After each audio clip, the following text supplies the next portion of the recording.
Let's look at the rates decision. The big story again, 10th consecutive rate rise. Yes, we expected this, but perhaps more importantly from a news front, Kieran, here's what the Reserve Bank Governor Philip Lowe says in his statement today. I think the question is this the second last rate rise this year? I don't think it will be the last, but they're not flagging it as hard as they have. They're saying inflation's peaked. The statement says the monthly CPI indicator suggests that inflation has peaked in Australia.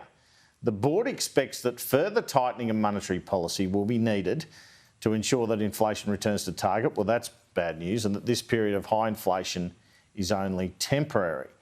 In assessing when and how much further interest rates need to increase, the board will be paying close attention to developments in the global economy and trends in household spending and the labour market, but I think you'd have to say less resolute than previous statements, including last month, about the need for further rises. There is going to be, should I say, at least one further rise you'd get from this. Maybe not too many more. We cross our fingers. Here's the Treasurer addressing it in Question Time a short time ago. This will make life harder for many Australians who are already under the pump.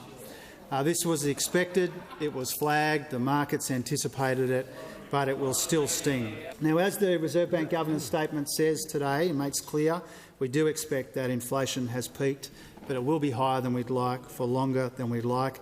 That's why our cost of living relief is targeted and responsible, so that we make life a little bit easier for people but don't add to inflation.